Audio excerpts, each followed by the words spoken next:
देखो हम लोग आप लोग से पिछले क्लास में जो चर्चा हुई थी वह किस पर हुई थी? किरचॉफ के नियम पर, किरचॉफ लॉ पर चर्चा किए थे हम लोग। लेकिन अब जो है कॉम्प्लेक्स सर्किट कैसा होगा, अब उसको हम लोग उसी पर रिलेटेड व्हीटस्टोन ब्रिज को देखेंगे, जिसको हिंदी में बोलते हैं व्हीटस्टोन सेतु। क्या बोलते हैं? व्हीटस्टोन सेतु। आज हम लोग व्हीटस्टोन ब्रिज के बारे में पढ़ेंगे। क्या पढ़ेंगे? Wheatstone bridge. Wheatstone bridge. हाँ, सर ये क्या चीज है? ब्रिज, ब्रिज मतलब पुला है चंद्रा, हाँ ओकरे कहै छै सेतु। व्हीटस्टोन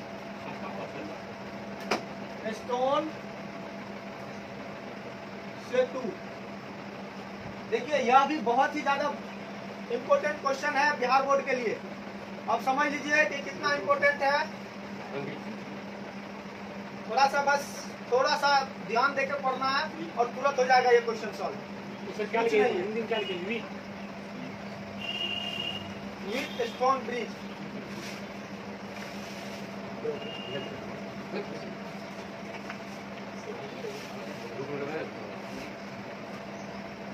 क्या उसका सर पता नहीं चल रहा है। वीट का हिंदी हवा संगीत। हवा संगीत। स्वीट कॉर्नर में है, समोसा यहाँ नहीं मिलता है। यहाँ तो सोल्यूशन करना पड़ेगा, दिमाग खपाना पड़ेगा। ऐसा नहीं ना। चलो लिखो। व्हीटस्टोन ब्रिज में देखिए, व्हीटस्टोन ब्रिज में क्या बोल रहा है कि 5 रेसिस्टर का ऐसा ग्रुप हो जिसका क्रॉस कनेक्शन हो। क्या हो? क्रॉस कनेक्शन मतलब सामने सामने मुंह वाला होना चाहिए। सामने क्रॉस कनेक्शन मतलब क्या हो गया? सामने सामने मुंह वाला। ई एकर मुंह के बराबर। और बीच में एगो और रेसिस्टर होते। वो रेसिस्टर के जगह पे हम लोग क्या रखेंगे? क्या रखेंगे उस रेसिस्टर के जगह पे? गैल्वेनोमीटर को। 5वें रेसिस्टर के जगह पे किसको रखेंगे? गैल्वेनोमीटर को। 5वें रेसिस्टर के जगह पे किसको रखेंगे?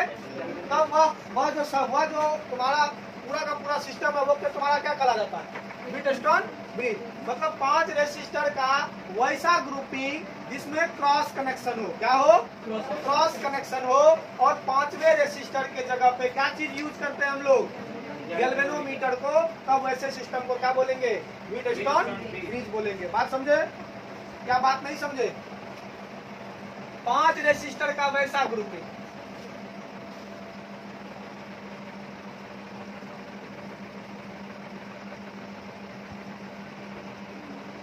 देखिए 5 रेसिस्टर है P, Q, R, S। और 5वें रेसिस्टर के जगह पे हम लोग क्या रखेंगे?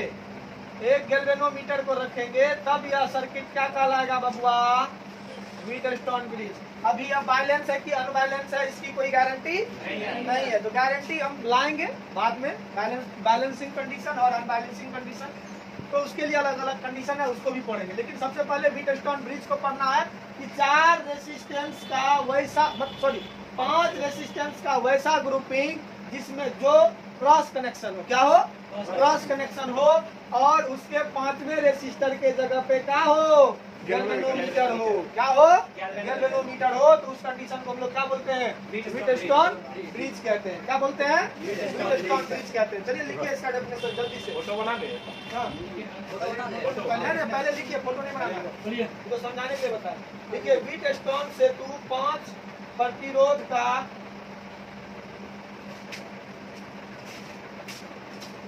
व्हीटस्टोन ब्रिज 5 प्रतिरोध का एक क्रॉस कनेक्शन है। एक क्रॉस कनेक्शन है। कनेक्शन। हाँ, क्रॉस कनेक्शन लिखे। प्राय 5वें प्रतिरोध के स्थान पर, प्राय 5वें प्रतिरोध के स्थान पर व्हीटस्टोन ब्रिज 5 रेसिस्टर का एक क्रॉस कनेक्शन है। लिखे। प्राय 5वें प्रतिरोध के स्थान पर गैल्वेनोमीटर जोड़ दिया जाता है। Galvanometer GALVANOMETER। गैल्वेनोमीटर।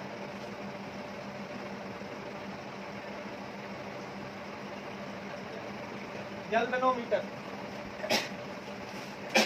यही है G4 हो गया गैल्वेनोमीटर। पैराग्राफ चेंज करके लिखिए। जब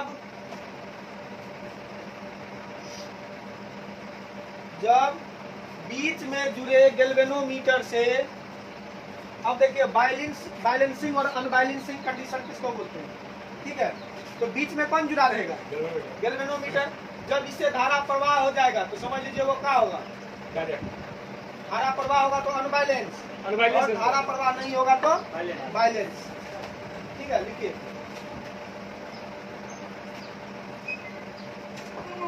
क्या लिखे, जब बीच में जुड़े गैल्वेनोमीटर से कोई धारा प्रवाहित नहीं होती है, से कोई धारा प्रवाहित नहीं होती है, से धारा प्रवाहित नहीं होती है, तब उसका विक्षेपण शून्य होता है। किसका विक्षेपण शून्य होगा, गैल्वेनोमीटर का।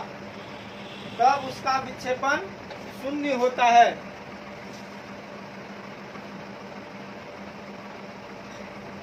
विक्षेपन जॉकी उसमें होता है ना, जॉकी देखा, जॉकी का नाम बताए थे, स्टेबलाइजर में जो जॉकी होता है वो वोल्टेज को ऐसे नहीं करता है, तो वही उसका जॉकी विक्षेपण शून्य करेगा, मतलब जब धारा प्रवाह नहीं होगा उसमें विक्षेपण करेगा। और वैसी स्थिति में व्हीटस्टोन ब्रिज,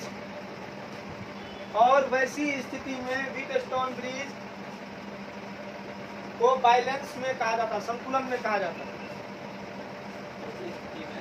व्हीटस्टोन ब्रिज को संतुलन में कहा जाता है, संतुलन में कहा जाता है।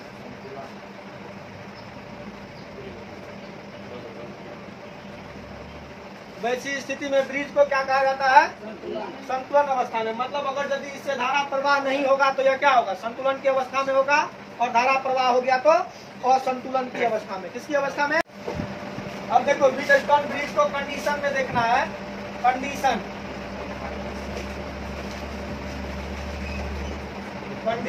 For Wheatstone bridge, condition for Wheatstone bridge. Sir जब हो गया, संतुलन ही हो गया, तो सर यहाँ बैलेंस लगाइए, बैलेंस वाला condition for balance Wheatstone bridge, ये हो गया व्हीटस्टोन ब्रिज। हाँ, 5 नंबर का अभी इसमें डेरिवेशन है, पहले उसके डेरिवेशन को देखते हैं हम लोग, ठीक है। बैलेंसिंग के केस में और अनबैलेंसिंग के केस में आपको अधिकांश चांस रखिए, बिहार बोर्ड में बैलेंस ही पूछता है, अनबैलेंस बहुत कम पूछता है। अब अनबैलेंस पूछेगा तो वो भी बता देंगे आपको, वो भी याद रखना है, ठीक है। लेकिन सबसे पहले बैलेंस में, तो बैलेंस हम लोग कोई भी व्हीटस्टोन ब्रिज बैलेंस है उसको कैसे समझेंगे कि अब बैलेंस में है बबुआ,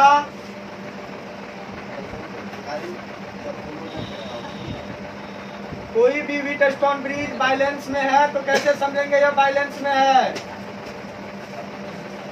उसके पीछे कंडीशन है सर, क्या कंडीशन है, जब उससे धारा प्रवाहित हो जाएगा, किससे धारा प्रवाहित हो जाएगा, नहीं होगा तो किससे धारा प्रवाहित नहीं होगा। ये देखिए, ये P रेसिस्टेंस है, ये Q रेसिस्टेंस है, ये R है और यह S है। क्या है यह,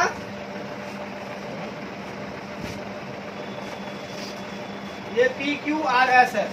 और पांचवें रेसिस्टर के जगह पे क्या रखना है बाबू, गैल्वेनोमीटर को। क्या रखना है, गैल्वेनोमीटर को। क्या रखना है, गैल्वेनोमीटर को। तो यहाँ देखिए यह क्या होगा, यह पॉइंट को हम लोग कहाँ से जोड़ दिए हैं, सेल से। कहाँ से जोड़ेंगे, सेल से जोड़ दिए हैं। तो ये क्या होगा, इससे धारा प्रवाहित होगा, आई क्या प्रवाह होगा, आई प्रवाह होगा धारा। अब यहाँ देखिए, ये पॉइंट ए हो गया, बी हो गया, सी हो गया और डी हो गया। अब अगर यदि यह बैलेंसिंग का केस है, याद रखना यहाँ पर, अगर यदि यह बैलेंसिंग का केस है तो क्या होगा, बैलेंसिंग का केस होगा तो इससे धारा प्रवाह नहीं होगा। बस ये याद रखना है, अगर यदि यह बैलेंस के केस में है तो धारा प्रवाह यहाँ पर नहीं होगा। गैल्वेनोमीटर से धारा का प्रवाह नहीं होगा। जब धारा का प्रवाह नहीं होगा तो हम लोग कैसे करेंगे? यहाँ समझिए एक बात, यहाँ पर अगर भी कोई आई धारा आएगा, अल्लाह नहीं, यहाँ समझ लोगे तो पूरा का पूरा इक्वेशन क्लियर है। अगर नहीं समझे तो गया, कुछ नहीं है। देखो, अगर यदि यह पॉइंट ए पर आई धारा आ रहा है तो कितने भाग में बट रहा है? 4 भाग, 2 भाग में बट रहा है। एक इधर जा रहा है और एक इधर आ रहा है। एक इधर जा रहा है और एक इधर आ रहा है। तो ये इधर गया तो इसको क्या बोलेंगे? I1 और इसको I2। 2 भाग में बटा। सर इसको I1 से बोल सकते हैं? हाँ, इसको नहीं बोल सकते हैं? हाँ, किसी को भी बोल सकते हैं। हम ऐसा थोड़ी है कि हम इसको नहीं बोल सकते हैं। अगर ये I1 होगा तो ये क्या होगा? I2 होगा। इससे मतलब नहीं है, ठीक है। ये बस याद रखने वाला बात है, ठीक है। अब जो होगा यहाँ पर, यही अगर आई करंट कहाँ पहुँचेगा बबुआ? पॉइंट सी पर। कहाँ पहुँचेगा? पॉइंट सी पर। तो यहाँ कितने भाग में बटेगा? 2 भाग में। गैल्वेनोमीटर पे आएगा। हाँ, इसमें से भी जाएगा, लेकिन अभी हम लोग थोड़े जानते हैं कि असंतुलन में असंतुलन में है।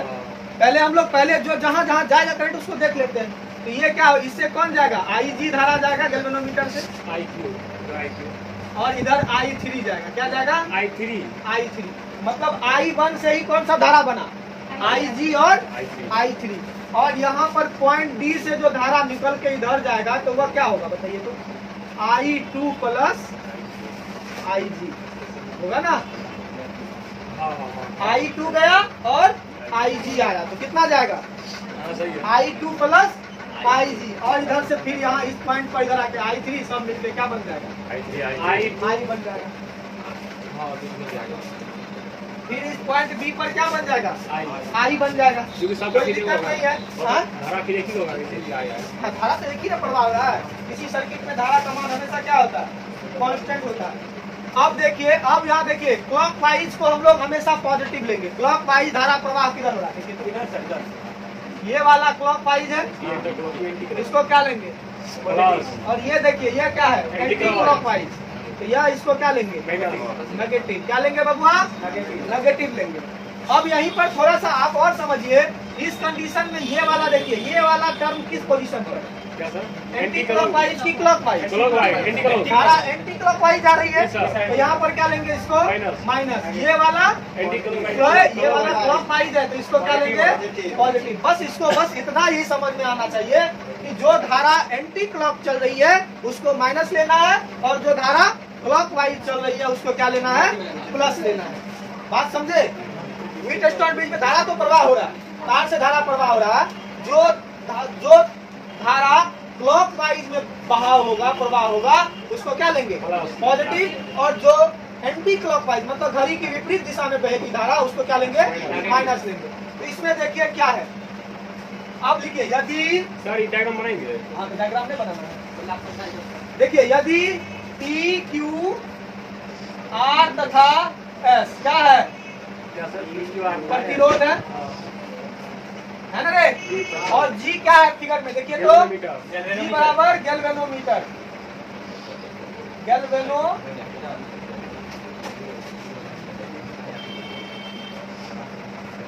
G क्या है? गैल्वेनोमीटर है। तब देखिए, अब पॉइंट C पर, अब यहाँ पर सबसे पहले हम लोग कहाँ देखेंगे? पॉइंट C पर। किस पर? अब पॉइंट C पर कुल विद्युत धारा क्या होगा? अब पॉइंट C पर देखिए, पॉइंट C क्या है?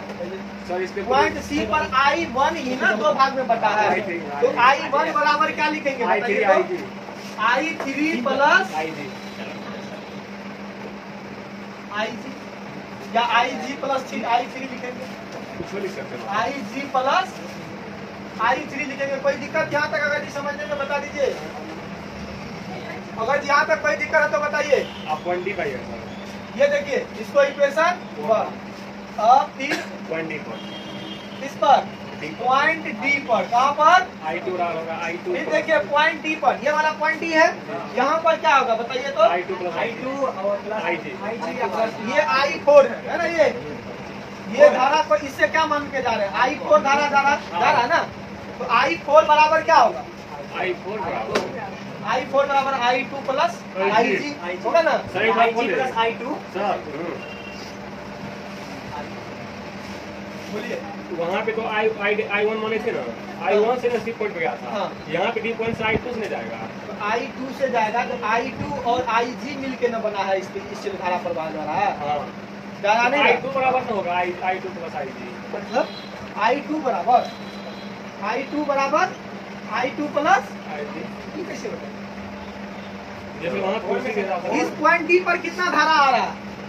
I2 plus IG। Total incoming is equal to क्या होता है? Total outgoing. इनकमिंग क्या है? I2 जा कौन रहा है? IG plus I2 plus IG क्या जा रहा है? IG सॉरी जा कौन रहा है? I2 plus IG। I2 incoming है और ये कौन जा रहा है? IG plus I2 plus IG।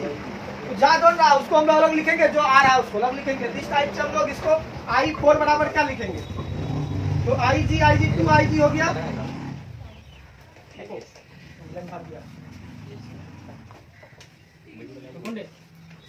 देखो यहाँ पर I2 पर जो है पॉइंट डी पर जो है कौन सी धारा मिलकर I4 बना रहा है? I2 मिल करके I2 और IG मिलकर के I4 धारा बना रहा है। तो I4 बराबर क्या लिख सकते हैं? I2 plus I। जा कौन रहा है धारा?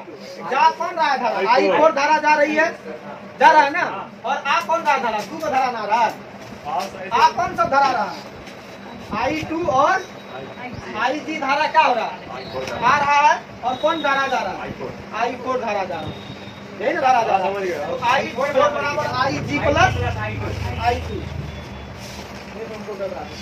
नहीं सर, यहाँ पे कंफ्यूजन आप नहीं अब देखिए, अब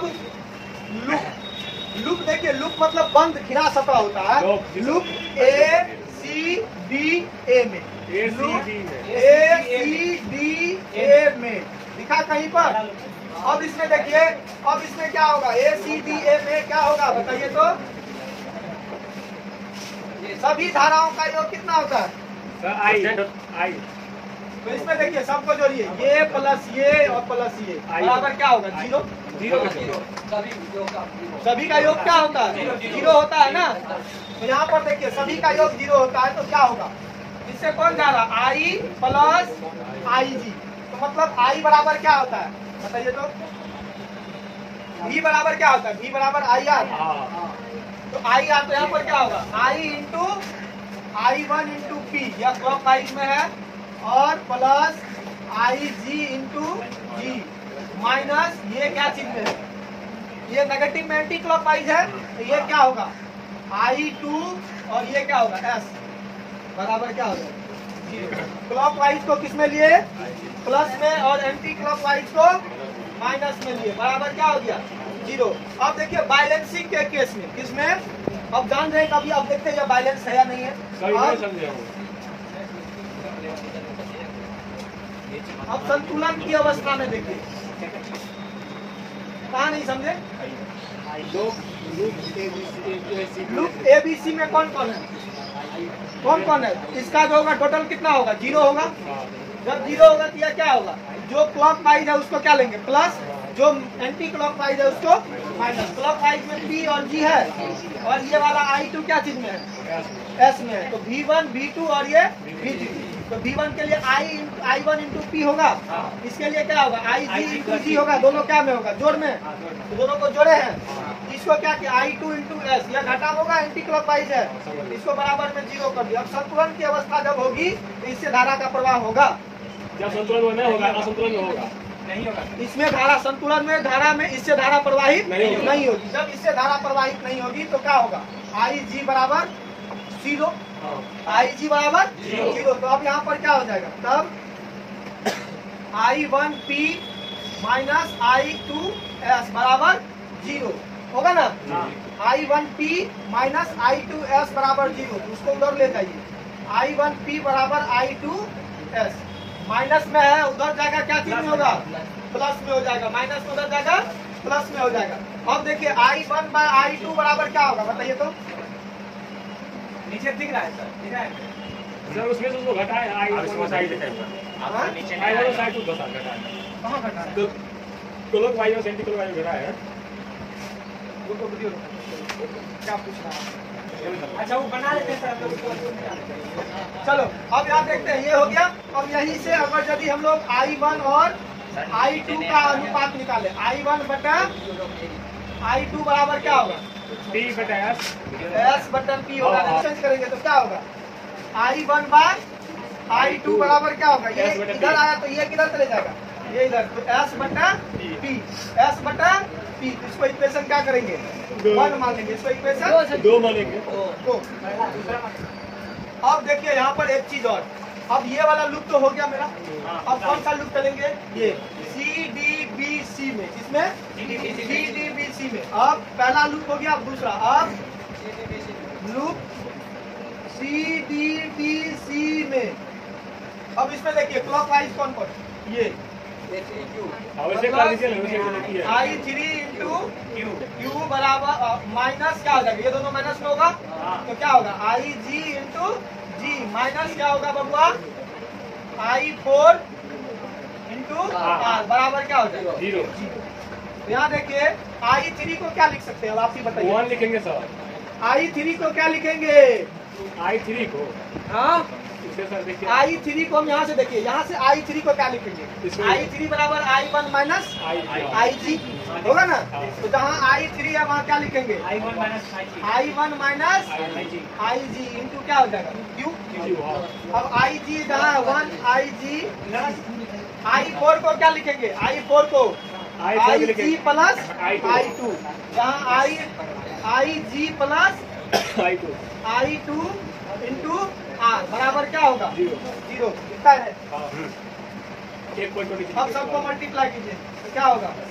I1Q minus IGQ minus IG into G minus IG into R minus I2 into R बराबर 0। अब बैलेंसिंग के केस में क्या होगा? IG से धारा जेबे नहीं करेगा। जब जेबे नहीं करेगा तो क्या होगा? अब संतुलन की अवस्था में क्या होगा? जेबे नहीं करेगा। IG बराबर क्या हो जाएगा? 0। तो IG सब कैंसिल हो जाएगा। तो यहाँ पर क्या होगा? सर सर सुनिए ना, असंतुलन के लीजिएगा ना, असंतुलन निकाल लिए। अरे अभी असंतुलन के लिए देख रहे हैं।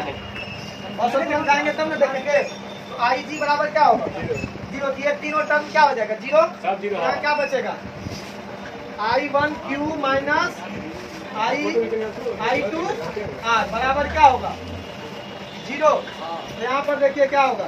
I1 बाय I2 बराबर क्या होगा? सॉरी पहले इसको ले जाइए। I1 बटे I2। I1Q बराबर I2 R। इधर मैंने बोला क्या चीज में? प्लस में। तो ये I1 बाय I2 बराबर R बटा Q। इसको इक्वेशन 3। इक्वेशन 2 और 3 से देखिए कहाँ है? इक्वेशन 2 और 3 में दो देखिए I1 बटा I2 है।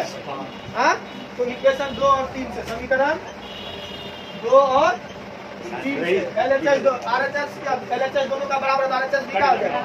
सेम हो जाएगा। मतलब S बाय P बराबर क्या होगा? R बाय कितने डाल रहे हैं? R by Q। S by P बराबर R बाय Q। तो यहाँ से क्या होगा? गुना कर दीजिए। क्या होगा? SQ का गुना बराबर PR का गुना बराबर होना चाहिए। मतलब दोनों इसका गुना और इसका अगर गुना बराबर है। जब बैलेंसिंग के केस में होता है तो इसका मल्टीप्लाई और इसका मल्टीप्लाई क्या होता है? दोनों इक्वल होता है। मतलब SQ बराबर PR होता है। बस यहाँ लिखेंगे यह संतुलन व्हीटस्टोन ब्रिज की शर्त है। यह क्या है? संतुलन व्हीटस्टोन ब्रिज की शर्त है। समझे बात को? इसको यहाँ नीचे में क्या लिख दीजिएगा? हाँ समझ गए, लिख देंगे। आप सर रहिए ना, आप टाइम में पटेल दीजिए ना। यह संतुलन व्हीटस्टोन ब्रिज की बस इसको